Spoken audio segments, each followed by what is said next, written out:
विचारों 1950 के औपनिवेशिक कार्यालय का एक पत्र निश्चित रूप से कहता है कि ब्रिटेन एक समुद्री और व्यापारिक राष्ट्र के रूप में लंबे समय से द्वीपों और प्रायद्वीपों का संग्रह करता था।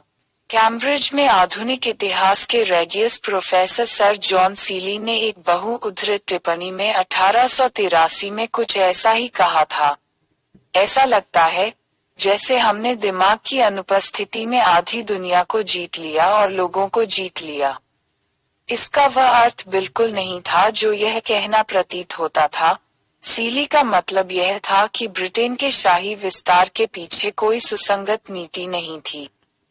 नीतियों का एक असंगत सेट था। 1950 के पेपर ने समझाया कि द्वीपों और प्रायद्वीपों का संग्रह व्यापार और समुद्री मार्गों की रक्षा के लिए किया गया था। साम्राज्य का मकसद स्वार्थी था। प्रेरणा में वे इच्छाएं शामिल थीं जो आपस में जुड़ी हुई थीं। धन की इच्छाएं, सामरिक संपत्ति के लिए जिससे धन की रक्षा की जा सके, और प्रतिष्ठा के लिए धन का अपरिहार्य सहवर्ती। इस प्रक्रिया में अनगिनत सैकड़ों हजारों देशी आबादी का वध कर दिया गया।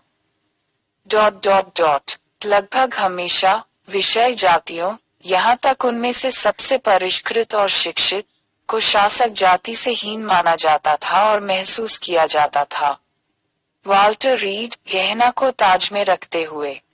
प्लासी के 100 साल बाद ईस्ट इंडिया कंपनी 19वीं सदी की शुरुआत में 260,000 लोगों की सेना के साथ और ब्रिटिश सरकार और संसद, जिनके कई सदस्य उद्यम में शेयरधारक थे, के समर्थन से भारत के अधिकांश हिस्से पर अपना नियंत्रण बढ़ा दिया। कंपनी ने अब तक कई स्वतंत्र या स्वायत्त राज्यों पर विजय प्राप्त की और उन्हें अवशोषित किया। लंदन से नियुक्त उच्च जन्म वाले गवर्नर जनरल की एक श्रृंखला के माध्यम से कार्यकारी अधिकार लगाया, देश के व्यापार को विनियमित किया, कर एकत्र किया और भारतीय जीवन के सभी पहलुओं पर अपना अधिकार लगाया। Shashi Tharoor, an era of darkness. चूक का सिद्धांत। सरल शब्दों में, सिद्धांत ने कहा कि दत्तक पुत्र अपने पालक पिता की निजी संपत्ति का उत्तराधिकारी हो सकता है, लेकिन राज्य नहीं। यह सर्वोपरि शक्ति अंग्रेजों के लिए था कि वह यह तय करे कि दत्तक पुत्र को राज्य दिया जाए या इसे कब्जा कर लिया जाए।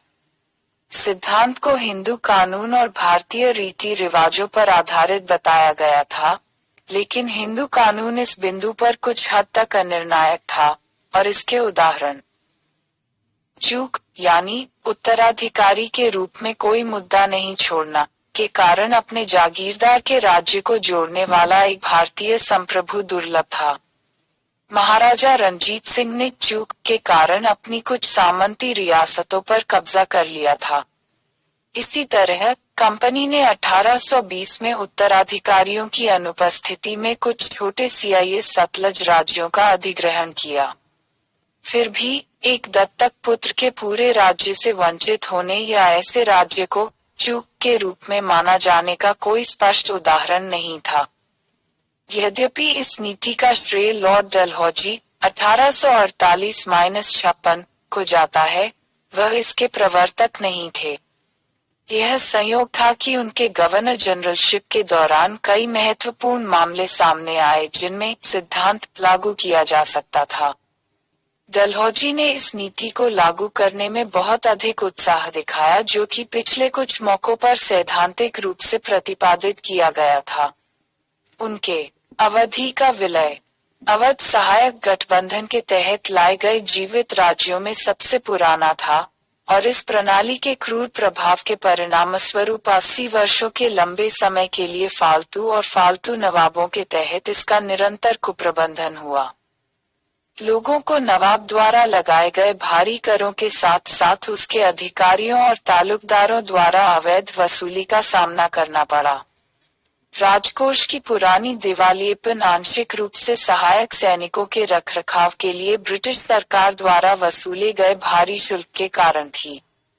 इसके अलावा अवध के मामलों से पूरी तरह से असंबंधित उद्देश्यों के लिए लॉर्ड हेस्टिंग्स, लॉर्ड इमहर्स्ट और लॉर्ड विलियम बेंटिक द्वारा बड़े योगदान का एहसास हुआ।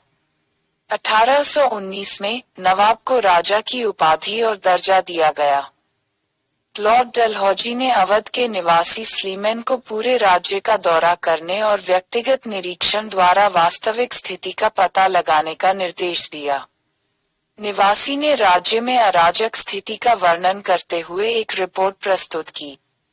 वह 1854 में आउटराम द्वारा निवासी के रूप में सफल हुए, जिन्होंने अपने पूर्ववर्ती के समर्थन में एक रिपोर्ट प्रस्तुत की।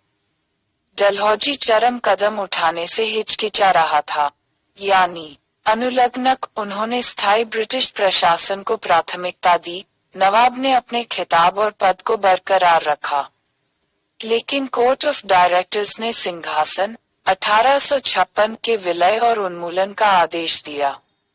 वाजिद अली शाह ने अपने अधिकारों को देकर एक संधि पर हस्ताक्षर करने से इनकार कर दिया और उन्हें कलकत्ता निर्वासित कर दिया गया। यह एक राजनीतिक भूल थी जिसके लिए 1857 के विद्रोह के दौरान अंग्रेजों को भारी कीमत चुकानी पड़ी थी।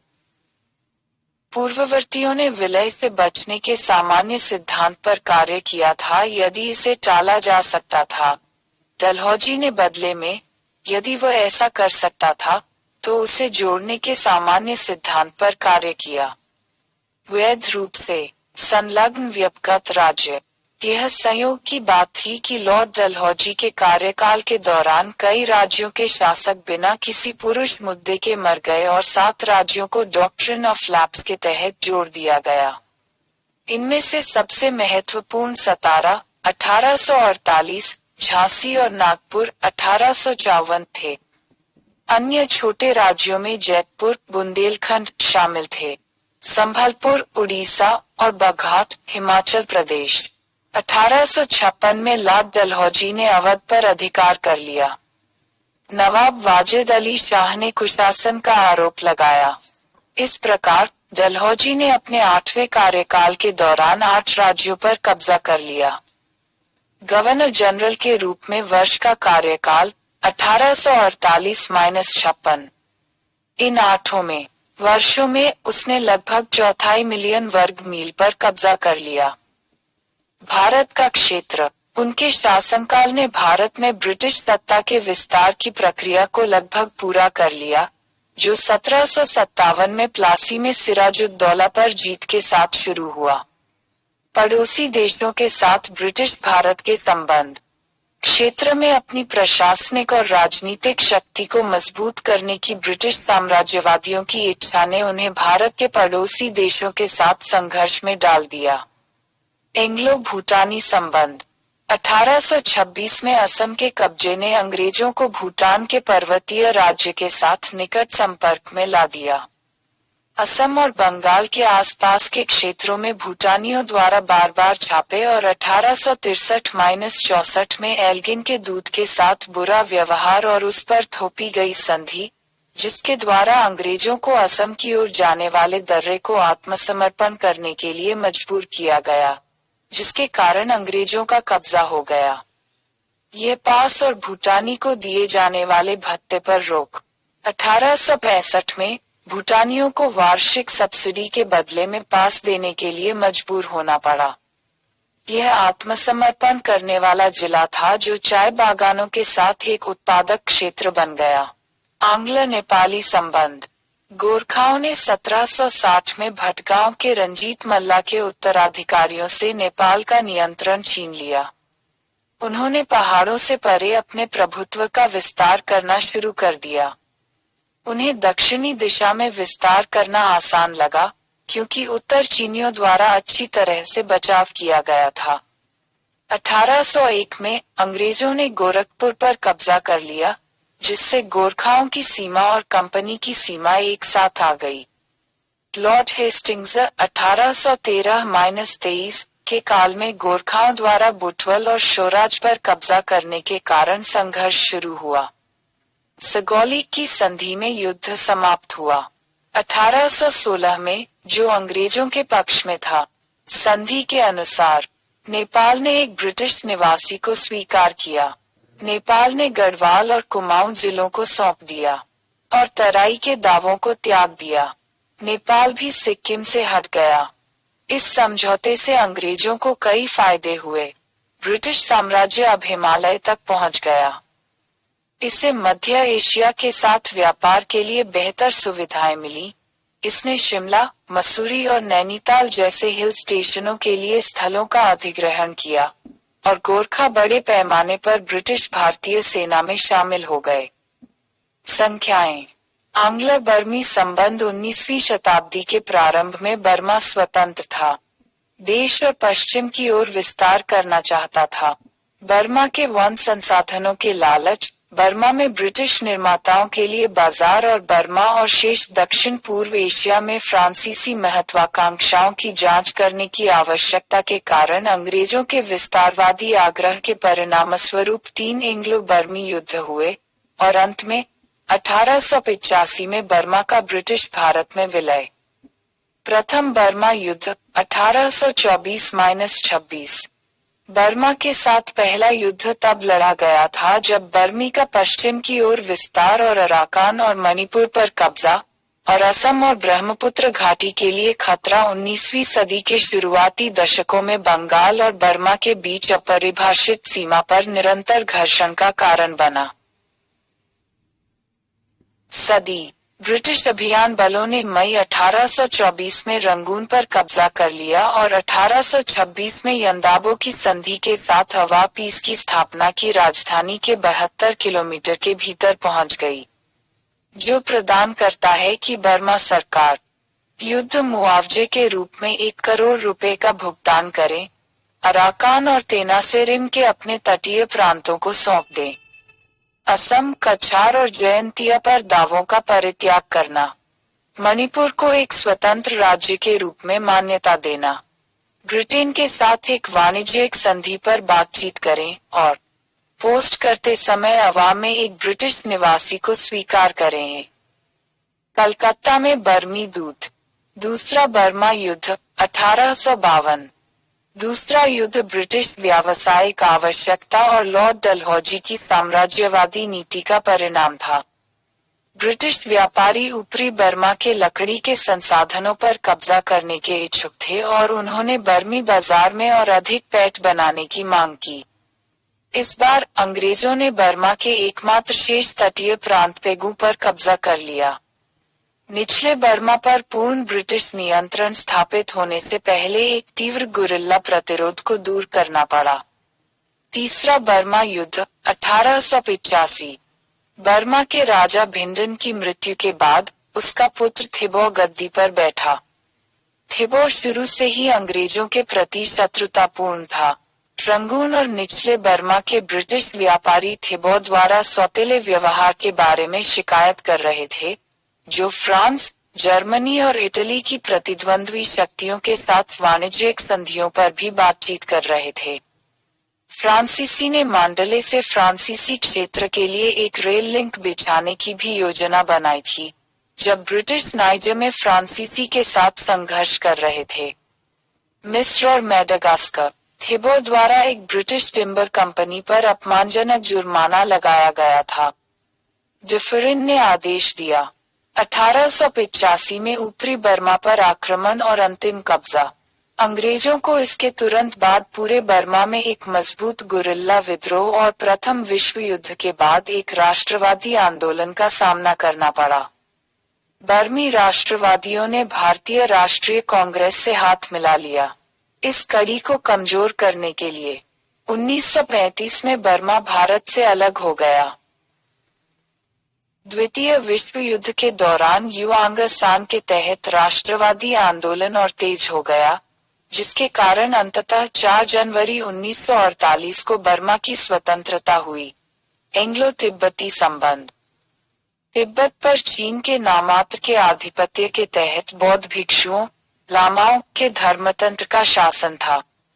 तिब्बत के साथ मैत्रीपूर्ण और व्यावसायिक संबंध स्थापित करने के ब्रिटिश प्रयासों का अतीत में कोई परिणाम नहीं निकला था और कर्जन के भारत आगमन के समय तक गतिरोध आ गया था।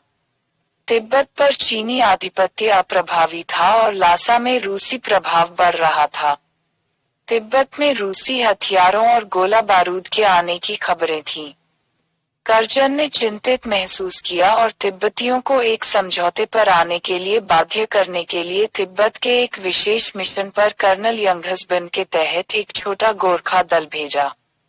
तिब्बतियों ने बातचीत करने से इनकार कर दिया और अहिंसक प्रतिरोध की पेशकश की। यंगहसबिन ने लासा, अगस्त 1904 में अपना रास्ता बनाया, जबकि दलाई लामा भाग गए। लासा की संधि 1904। यंगहसबिन ने तिब्बती अधिकारियों को शर्तें तय की, जिसमें यह प्रावधान था कि तिब्बत 75 लाख रुपए की क्षतिपूर्ति का भुगतान करेगा, 1 लाख रुपए प्रति वर्ष की दर से। भुगतान की सुरक्षा के रूप में भारत सरकार चुम्बी घाटी, भूटान और सिक्किम के बीच का क्षेत्र पर 75 वर्षों तक कब्जा करेगा। तिब्बत सिक्किम की सीमा का सम्मान करेगा। यातुंग, ग्यानसे, गाटोक में ट्रेड मार्ट खोले जाएंगे तथा तिब्बत किसी भी विदेशी राज्य को रेलवे, सड़क, तार आदि के लिए कोई रियायत नहीं देगा, लेकिन ग्रेट ब्रिटेन को तिब्बत के विदेशी मामलों पर कुछ नियंत्रण देगा। बाद में राज्य सचिव के आग्रह पर और रूस को दी गई प्रतिज्ञा के लिए संधि को संशोधित किया गया था। क्षतिपूर्ति को 75 लाख रुपए से घटाकर 25 लाख रुपए कर दिया गया था और 3 साल बाद चुम्बी घाटी को खाली करने का प्रावधान था। घाटी को वास्तव में खाली कर दिया गया था केवल जनवरी 1908 में।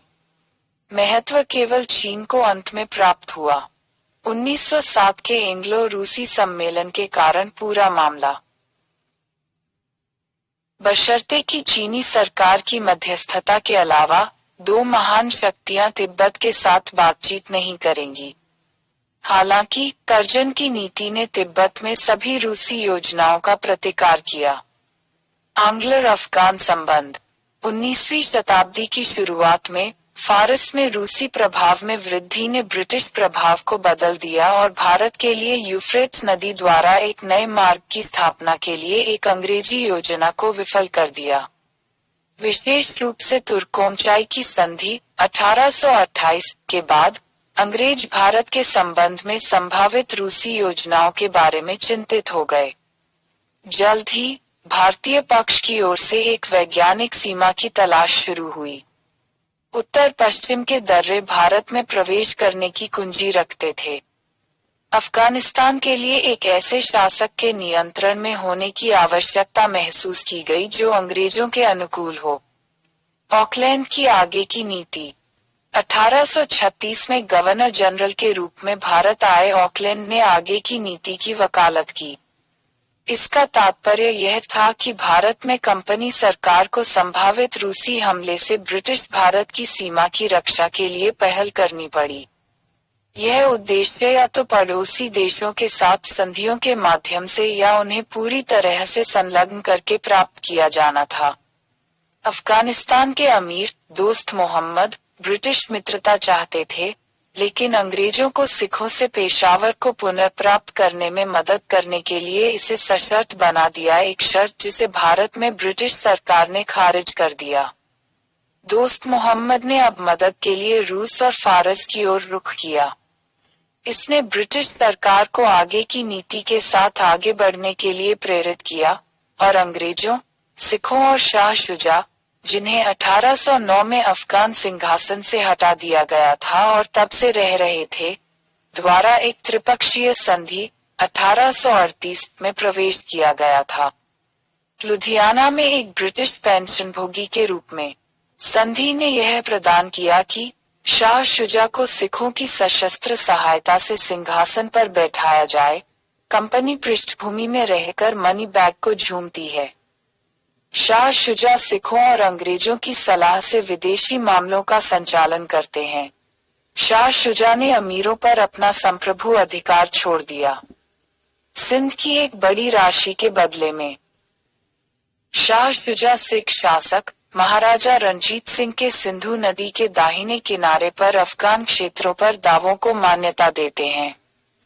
प्रथम आंग्लो अफगान युद्ध 1839-42 1838 की त्रिपक्षीय संधि के तुरंत बाद मूल अड़चनों को हटाने के कारण क्षेत्र की राजनीतिक स्थिति में भारी बदलाव आया। फारस ने हेरात की घेराबंदी हटा ली और रूस ने याद किया काबुल से उसके दूत।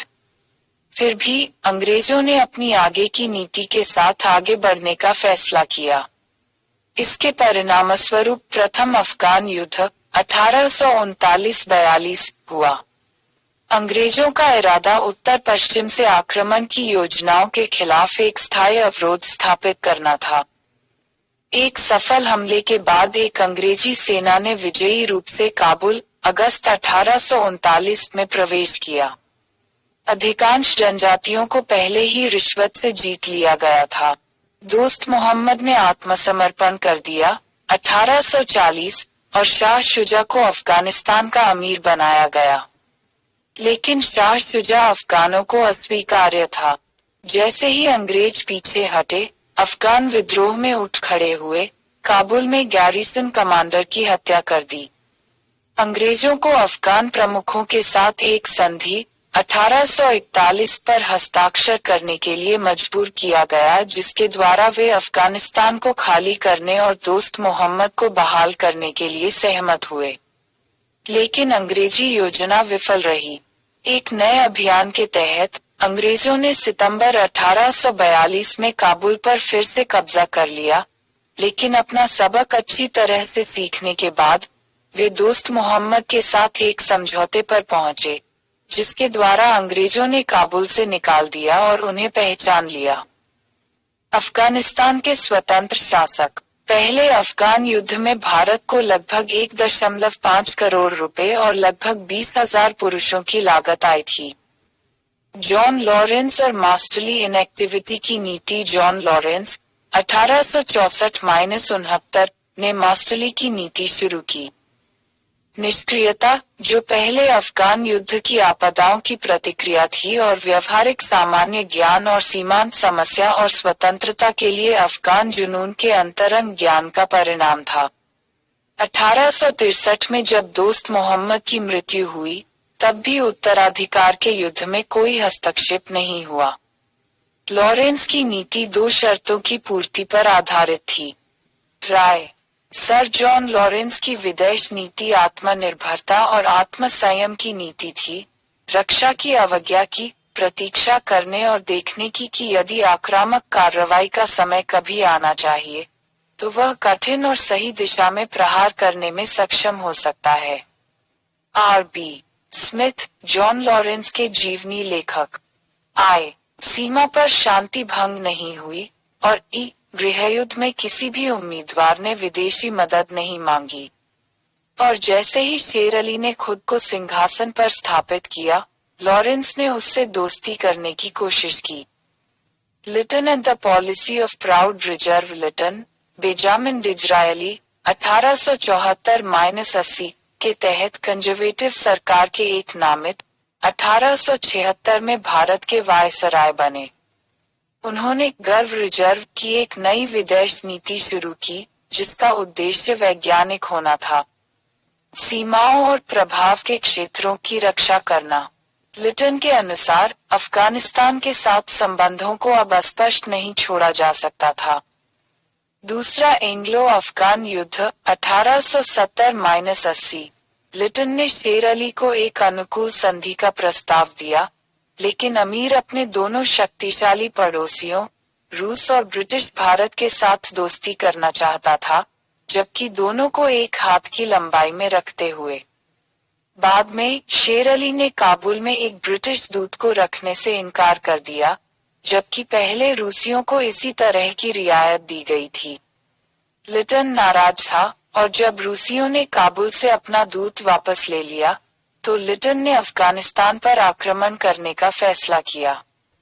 ब्रिटिश आक्रमण का सामना करने के लिए शेर अली भाग गया और गंडामक की संधि मई 1879 पर शेर अली के सबसे बड़े बेटे याकूब खान के साथ हस्ताक्षर किए गए। गंडामक की संधि मई 1879 द्वितीय एंग्लो अफगान युद्ध के बाद हस्ताक्षरित संधि में यह प्रावधान था कि अमीर भारत सरकार की सलाह से अपनी विदेश नीति का संचालन करता है। एक स्थायी ब्रिटिश निवासी काबुल में तैनात हो, तथा भारत सरकार आमिर को विदेशी आक्रमण के खिलाफ हर संभव सहायता और वार्षिक सब्सिडी देती है। लेकिन जल्द ही लोकप्रिय दबाव में याकूब को पद छोड़ना पड़ा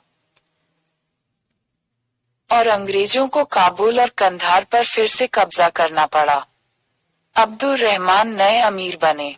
क्लिंटन ने अफगानिस्तान के टुकड़े करने की योजना बनाई, लेकिन उसे पूरा नहीं कर सके। रिपन ने इस योजना को त्याग दिया और अफगानिस्तान को एक बफर राज्य के रूप में रखने की नीति पर निर्णय लिया। प्रथम विश्व युद्ध और रूसी क्रांति 1917 के बाद अफगानों ने पूर्ण स्वतंत्रता की मांग की। हबीबुल्लाह, जो 1901 में अब्दुल रहमान के उत्तराधिकारी बने, 1919 में मारे गए और नए शासक अमामुल्लाह ने अंग्रेजों के खिलाफ खुले युद्ध की घोषणा की।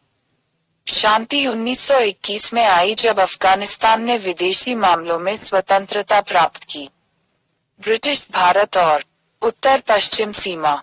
एक के बाद एक भारतीय शासकों ने एक वैज्ञानिक सीमा की खोज में सिंधु और अफगानिस्तान के बीच स्थित इस क्षेत्र तक पहुंचने की कोशिश की। सिंध की विजय 1843 और पंजाब पर कब्जा 1849 ने ब्रिटिश सीमाओं को सिंधु से परे ले जाया और उन्हें बलूच और पठान जनजातियों के संपर्क में लाया, जो ज्यादातर स्वतंत्र थे, लेकिन अफगानिस्तान के अमीर ने उन पर नामात्र की आधिपत्य का दावा किया। 1891-92 के दौरान गिलगित घाटी में हुंजा और नगर पर अंग्रेजों का कब्जा, जो चित्राल के साथ संचार की कमान संभाल रहे थे, ने अब्दुल रहमान, अफगानिस्तान के अमीर को चिंतित कर दिया। अफगान और ब्रिटिश क्षेत्रों के बीच डूरंड रेखा के रूप में जानी जाने वाली सीमा रेखा खींचकर अंततः एक समझौता किया गया। अमीर को कुछ जिले मिले और उसकी सब्सिडी बढ़ा दी गई, लेकिन डूरंड समझौता 1893 शांति बनाए रखने में विफल रहा और जल्द ही आदिवासी विद्रोह होने लगे। इन्हें रोकने के लिए चित्राल में एक स्थायी ब्रिटिश चौकी स्थापित की गई और मलकंद दर्रे की रक्षा के लिए सैनिकों को तैनात किया गया, लेकिन आदिवासी विद्रोह 1898 तक जारी रहा। 1899 और 1905 के बीच वायसराय कर्जन ने वापसी और एकाग्रता की नीति का पालन किया। ब्रिटिश सैनिक उन्नत पदों से हट गए, जिन्हें आदिवासी लेवी द्वारा प्रतिस्थापित किया गया था, प्रशिक्षित और ब्रिटिश अधिकारियों द्वारा निर्देशित किया गया था। उन्होंने आदिवासियों को शांति बनाए रखने के लिए भी प्रोत्साहित किया। उन्होंने सीधे के तहत उत्तर पश्चिम सीमांत प्रांत NWFP बनाया। भारत सरकार पहले यह पंजाब के लेफ्टिनेंट गवर्नर के नियंत्रण में थी। कुल मिलाकर कर्जन की नीतियों का परिणाम शांतिपूर्ण उत्तर पश्चिम सीमांत में हुआ। इसके बाद कभी कभार आदिवासी विद्रोहों के साथ शांतिपूर्ण स्थिति बनी रही। जनवरी 1932 में यह घोषणा की गई थी कि NWFP को गवर्नर के प्रांत के रूप में गठित किया जाना था। 1947 से यह प्रांत पाकिस्तान का है। सारांश: भारत में अंग्रेजों को सफलता दिलाने वाले कारक: सुपीरियर शस्त्र सैन्य अनुशासन, नागरिक अनुशासन, शानदार नेतृत्व जिसने बेईमान प्रथाओं को अपनाने की जहमत नहीं उठाई, वित्तीय ताकत, राष्ट्रवादी गौरव, अंग्रेजी और बंगाल के नवाबों के बीच संघर्ष, प्लासी की लड़ाई 23 जून 1757, सिराज उद दौला पर रॉबर्ट क्लाइव की जीत ने अंग्रेजों की क्षेत्रीय नींव रखी। भारत में शासन, बक्सर की लड़ाई 1764, बंगाल के नवाब, अवध के नवाब और की संयुक्त सेनाओं पर क्लाइव की जीत। बक्सर में मुगल सम्राट ने इलाहाबाद 1765 की अंग्रेजी शक्ति संधि की वास्तविक नींव रखी। अंग्रेजों को बंगाल, बिहार और उड़ीसा के दीवानी अधिकार प्रदान किए। एक अवधी के नवाब के साथ संधि। मुगल सम्राट शाह आलम द्वितीय के साथ संधि। दोहरी सरकार 1765-72। मैसूर की ब्रिटिश विजय। प्रथम आंग्ल मैसूर युद्ध 1767-69 मद्रास की संधि। द्वितीय आंग्ल मैसूर युद्ध 1779-1784 की संधि। मैंगलोर तृतीय आंग्ल मैसूर युद्ध 1790-92 सेरिंगपटन की संधि। चौथा आंग्ल मैसूर युद्ध 1799 मैसूर पर विजय प्राप्त की गई। ब्रिटिश सेना द्वारा वर्चस्व के लिए आंग्ल मराठा संघर्ष। प्रथम आंग्ल मराठा युद्ध 1775-82 सूरत की संधि 1775, पुरंदर की संधि 1776 और सालबल की संधि 1782। द्वितीय आंग्ल मराठा युद्ध 1803-05 बेसिन की संधि 1802। तीसरा आंग्ल मराठा युद्ध 1817-19 मराठों की हार के कारण। 1. अयोग्य नेतृत्व। आय राज्य की दोषपूर्ण प्रकृति। ढीली राजनीतिक व्यवस्था एवं अवर सैन्य व्यवस्था। उपयोगी आर्थिक नीति। सुपीरियर अंग्रेजी कूटनीति और जासूसी। प्रगतिशील अंग्रेजी दृष्टिकोण। सिंध की विजय 1843 लॉर्ड एलेनबरो भारत के गवर्नर जनरल थे। अमृतसर की पंजाब संधि 1809 रंजीत सिंह और ब्रिटिश प्रथम आंग्ल सिख युद्ध 1845-46 की विजय। द्वितीय आंग्ल सिख युद्ध 1848-49 वॉरेन हेस्टिंग्स की एक्शन रिंग फेंस नीति में ब्रिटिश सर्वोपरि। वेलेस्ली सब्सिडी वाले राज्यों का सहायक गठबंधन।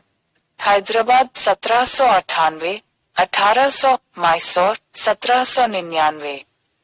तंजौर अक्टूबर 1799। अवध नवंबर 1801, पेशवा दिसंबर 1801। बोन्सले बेरार दिसंबर 1803, सिंधिया फरवरी 1804। जोधपुर 1818, जयपुर 1818। मचेरी 1818, बूंदी 1818, भरतपुर 1818। चूक का सिद्धांत। लॉर्ड डलहौजी के अधीन व्यक्तिगत राज्य 1848-56। सतारा 1848, संभलपुर 1849। बाघाट 1850।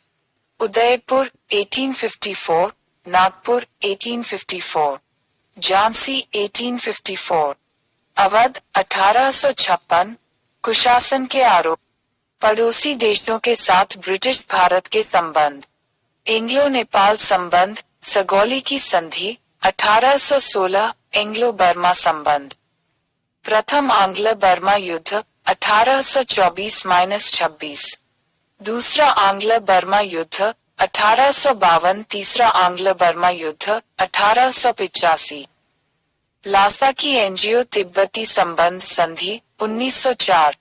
एंग्लो अफगान संबंध ऑकलैंड की आगे की नीति। प्रथम एंग्लो अफगान युद्ध 1839-1842। जॉन लॉरेंस की मास्टरली निष्क्रियता की नीति। लिटन और गर्व रिजर्व की नीति। द्वितीय एंग्लो अफगान युद्ध 1870-80। गंडमक की संधि मई 1879। उत्तर पश्चिम सीमा। डूरंड समझौता 1893।